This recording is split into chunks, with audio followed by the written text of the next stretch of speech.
Quiero aprender a escucharte. Quiero saber qué es amarte. De tu verdad yo saciaré. Enamórame de ti. Tiempo de discípulo, un espacio para que escuches la voz de Jesús. Quiero aprender La voz de Jesús. que tu presencia me inunde. Haz de mí uno de nuevo. Cámbiame, renuévame.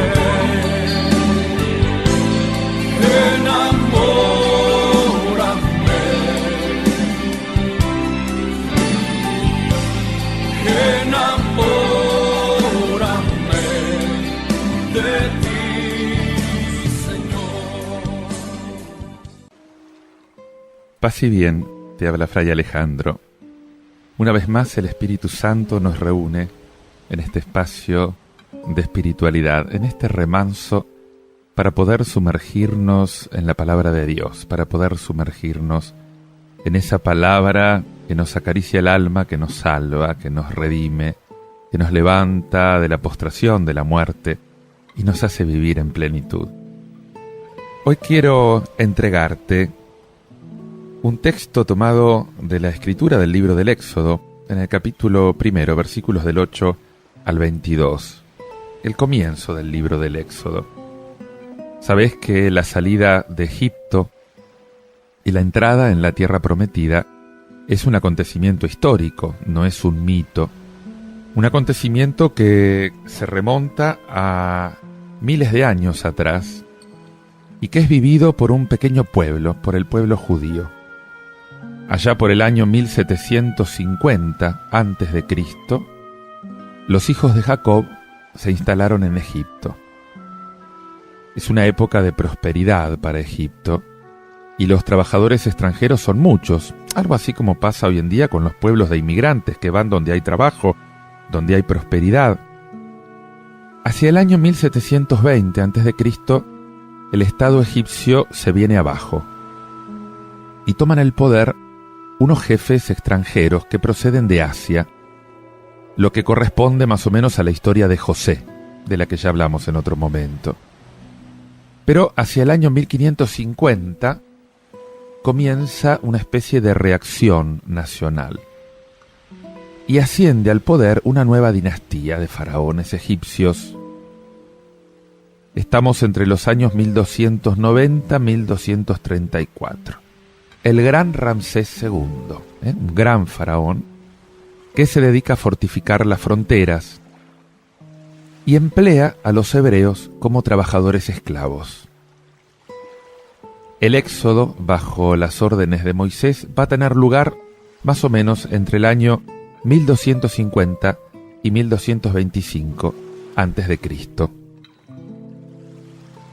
Escucha el relato del libro del Éxodo. En aquellos días subió al trono en Egipto un faraón nuevo que no había conocido a José, y dijo a su pueblo: «Miren, el pueblo de Israel está siendo más numeroso y fuerte que nosotros.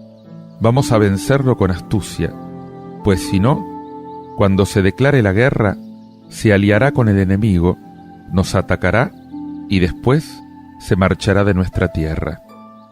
Así pues, nombraron capataces que los oprimieron con cargas en la construcción de las ciudades granero, Pitón y Ramsés. Pero cuanto más los oprimían, ellos crecían y se propagaban más. Hartos de los israelitas, los egipcios les impusieron trabajos crueles y les amargaron la vida con esclavitud dura. El trabajo del barro, de los ladrillos y de toda clase de trabajos de campo les imponían trabajos crueles. Entonces el faraón ordenó a toda su gente: cuando nazca un niño, échenlo al Nilo, y si es niña, déjenla con vida. Si hoy volvemos a leer estos textos antiguos, no es para hacer historia, sino para descubrir los hábitos, los actos de Dios. Nosotros creemos que Dios siempre tiene las mismas actitudes. Él es salvador, es liberador. Dios no está en las nubes.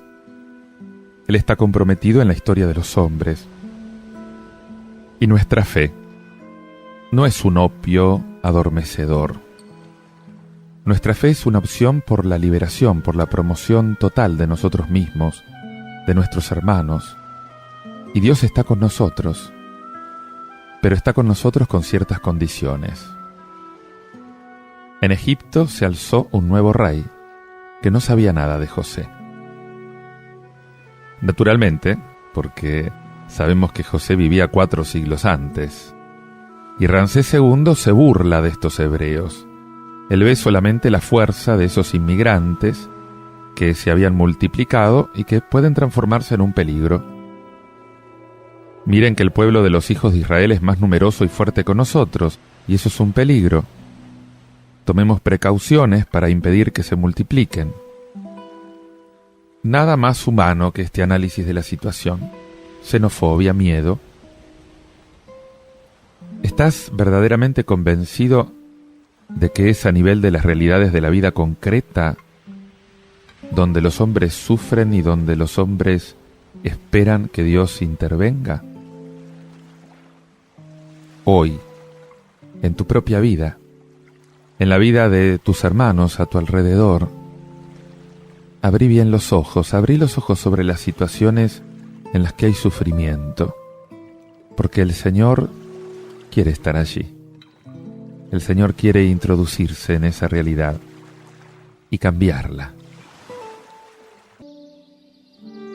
Israel es reducido a una servidumbre cruel. Capataces brutales, una vida insoportable,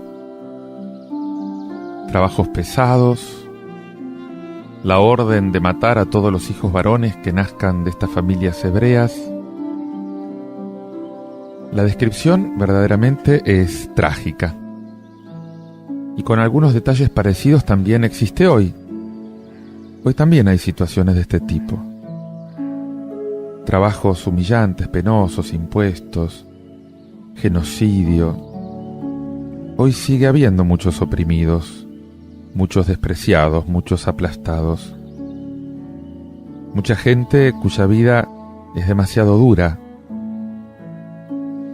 Todas esas categorías enteras de los que llamamos sin voz. Qué importante es mirar a nuestro alrededor y poner nombres concretos. A lo mejor algunos rostros sobre esas palabras de Dios que acá se están relatando. Todos estos sin voz que te rodean y que el Señor te está invitando a descubrir, porque Él quiere entrar en sus vidas para liberarlos. Y los hijos de Israel, gimiendo bajo la servidumbre, clamaron al cielo. Su llamada de ayuda subió hasta Dios desde el fondo de su servidumbre, y Dios escuchó sus gemidos. Dios se revela acá como el Dios de los pobres, ese Dios que escucha el grito de los pobres, que escucha los gemidos de los que sufren. ¿Y vos los estás escuchando? Qué importante es descubrir esto, afirmar que Dios es Salvador. Pero si afirmás que Dios es Salvador y no te comprometés al servicio de la liberación de los pobres, sería una mentira. Jesús, muchos siglos más tarde, nos va a repetir que Dios está de parte de los que gimen para liberarlos. Vengan a mí todos los que están fatigados y agobiados, que yo los aliviaré. Mateo 11:28. Sabes que nuestra caminata hacia la tierra prometida, nuestro éxodo, está lleno de peligros. El Señor está con nosotros, nos protege de esas fieras que hay a nuestro alrededor, especialmente de aquel león rugiente que busca a quien devorar, como dice la palabra, y se refiere al enemigo, al demonio. Te invito a que medites en esto con este canto de José Flores, Fieras.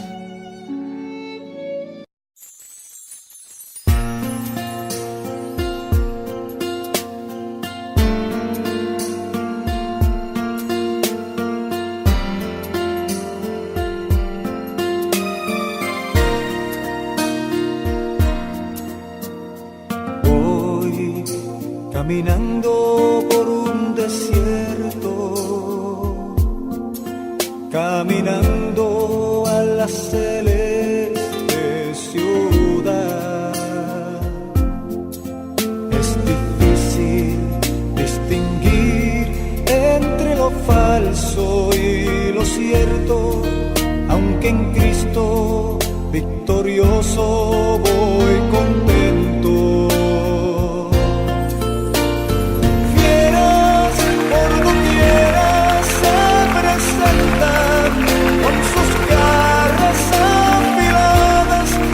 Todo el mundo amedrenta, mas no temas, amado hermano, porque en Cristo venceremos a esas fieras que en el camino se nos presentan. Voy por este medio advirtiendo que una de esas fieras es el descontento.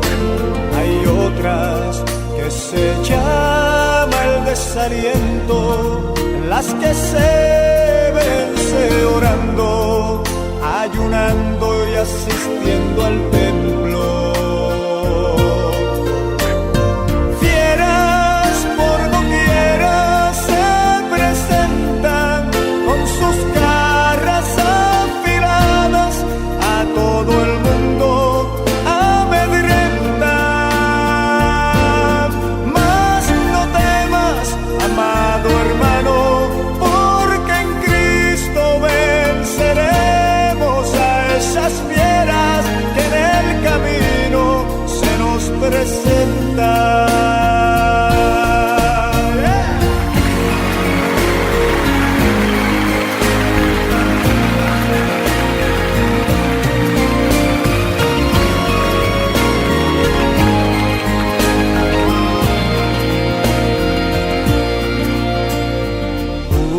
Una enfermedad, guerra, tormento, violencia, vicio, lamento, en el camino encontraremos. Mas Cristo en su amor nos da consuelo, mas pondrá allá en el cielo vida eterna por siempre tendremos. Fieras por doquiera se presentan con sus garras afiladas, a todo el mundo amedrentan. Mas no temas, amado hermano, porque en Cristo venceremos a esas fieras en el camino.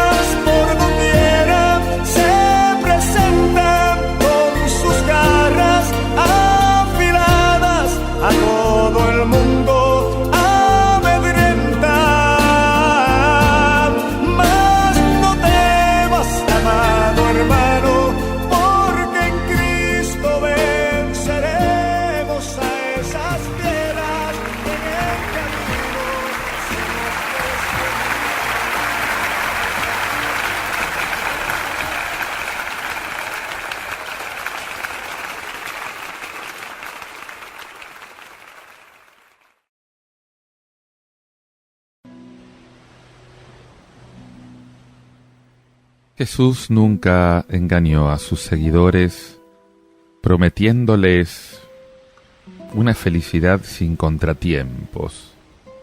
Al contrario, puso las cosas en claro y dejó en claro que el compromiso con su palabra, que seguirlo a Él, nos iba a traer conflictos con nuestro entorno, sea cual fuere, la familia, el trabajo, la escuela, ahí donde nos movamos. No es que busquemos enemigos, obviamente, ¿no? Pero nuestra opción por Jesús no va a pasar desapercibida por los que buscan el mal, por los que han hecho otro tipo de opción, y esta opción lo desenmascara, les molesta, los pone en evidencia, y por lo tanto quieren eliminar al que es una especie de piedra en el zapato, para el que eligió el camino del mal. Escuché el relato en el Evangelio de San Mateo, capítulo 10, versículos 34 en adelante. Jesús dijo a sus apóstoles: no piensen que he venido a traer la paz sobre la tierra. No vine a traer la paz, sino la espada. Porque he venido a enfrentar al hijo con su padre, y a la hija con su madre, y a la nuera con su suegra. Y así el hombre tendrá como enemigos a los de su propia casa. El que ama a su padre o a su madre más que a mí, no es digno de mí. Y el que ama a su hijo o a su hija más que a mí, no es digno de mí.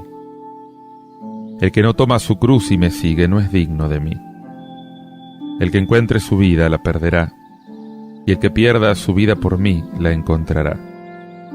El que los recibe a ustedes, me recibe a mí, y el que me recibe, recibe a aquel que me envió. El que recibe a un profeta por ser profeta, tendrá la recompensa de un profeta. Y el que recibe a un justo por ser justo, tendrá la recompensa de un justo.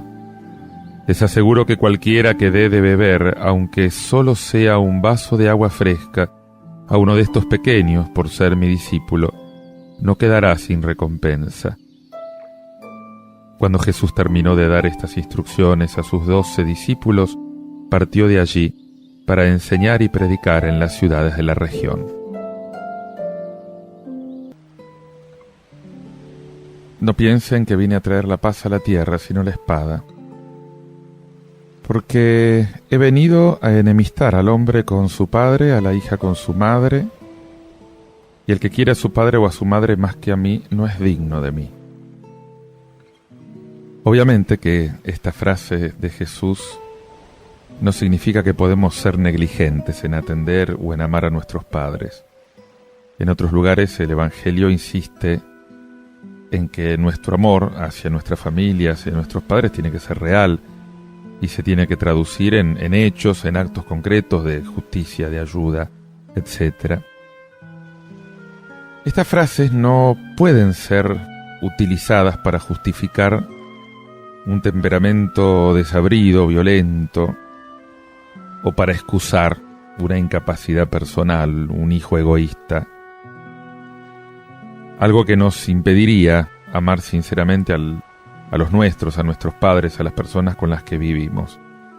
Estas frases se refieren a ciertas circunstancias en nuestra existencia en las que hay que decidirse, en las que hay que tomar partido por Dios, por la causa de Jesús, porque ser un buen cristiano y seguir a Jesús puede provocar oposición en nuestra familia.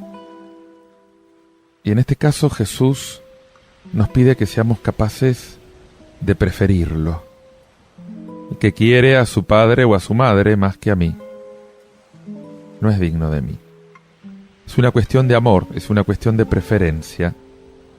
Hay casos en los que estamos obligados a tomar una decisión por o contra Dios. Siguiendo a Jesús, no hay que dudar en esos casos. Todos los lazos terrestres, incluso los más sagrados, como los de la familia, como los de la sangre o del ambiente, deben pasar. Tienen que pasar a un segundo plano.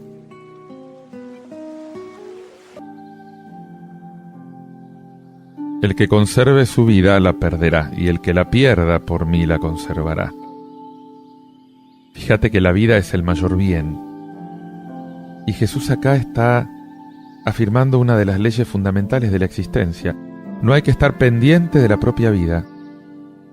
No hay que tratar de poseerla para sí, en una especie de ansia egoísta. Hay que salir de sí mismo, hay que ir más allá, hay que superarse. Y en el olvido de sí mismo es donde se encuentra la verdadera vida, la verdadera felicidad, el verdadero crecimiento, la verdadera plenitud. La palabra de Jesús no tiene ningún aspecto negativo, no es triste, no es punible. Es una palabra de luz, es una palabra de alegría. Nos libera de las falsas idolatrías, aún familiares. Dando la propia vida como Jesús, uno encuentra la vida verdadera. Y esta vida que uno encuentra, que uno puede encontrar de nuevo, es mucho más valiosa que esa vida simplemente terrestre. Yo he venido para que tengan vida, y he venido para que tengan vida en abundancia, dice Jesús en Juan 10:10. Es por esto que cada Eucaristía que celebramos, la renovación del don de Jesús, de la entrega, de esa entrega que Él hizo de sí mismo antes de pedirnos una actitud similar a nosotros. He aquí que mi vida entregada por ustedes. He aquí mi cuerpo, mi sangre entregado por ustedes. Esto es mi cuerpo, esta es mi sangre. Hagan esto en memoria mía. O sea, no solo repitan ese ritual, sino entréguense también ustedes. ¿Cómo vas a entregar tu vida desde hoy?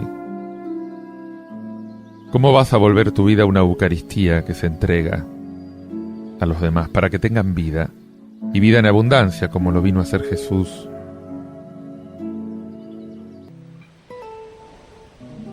Dice Jesús: el que los recibe a ustedes, me recibe a mí. El que me recibe a mí, recibe al que me envió. Y cualquiera que le dé de beber, aunque sea un vaso de agua fresca a uno de estos humildes, no perderá su recompensa. Qué importante es la acogida. Qué importante es ser acogedor. Es la forma sonriente del amor. Es el don más sencillo. Es el que con más frecuencia siempre se puede practicar, incluso cuando se es muy pobre, cuando no se tiene otra cosa que dar. A lo menos siempre se puede hacer esto, cuidar de ser siempre acogedor, amable en nuestro trato, en nuestras relaciones humanas. Jesús evocó 3 miembros de su comunidad. Primero, los profetas, los que tienen una responsabilidad en la comunidad. Y luego, los justos, los que no tienen más que su vida justa, honrada, ofrecer este modelo. Y finalmente, los pequeños, los que no tienen ninguna responsabilidad en la comunidad. Es la cima, es la conclusión de todo ese discurso apostólico de Jesús. Discurso que podés poner en práctica en tu vida, sabiendo que el Señor ha sido fiel contigo, fiel con su pueblo, porque le ha entregado a su Hijo. Él siempre cumple su palabra. Te invito a que lo medites con este canto de William Arévalo. Dios ha sido fiel.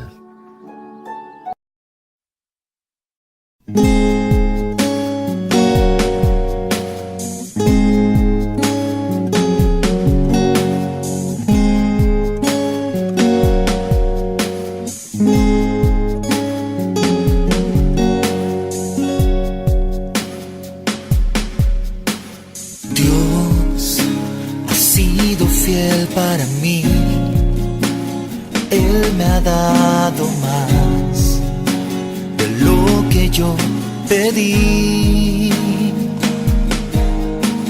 Yo jamás podré expresar toda mi gratitud ante tanto amor. Dios ha sido fiel. Él ha sido fiel, le adoraré a Él y le serviré. Dios ha sido fiel, Él ha sido fiel, le amaré a Él con todo mi ser.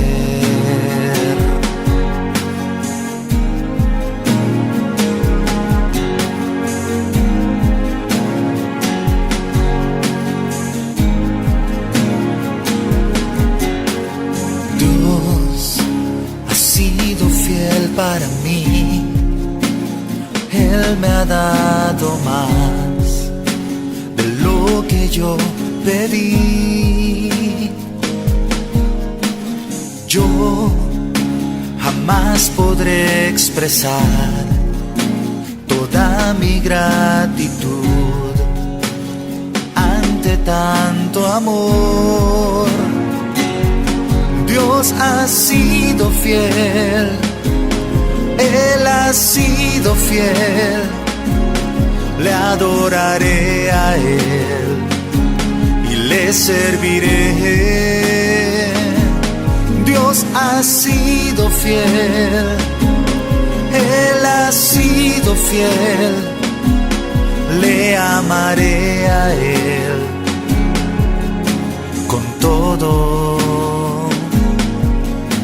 mi ser.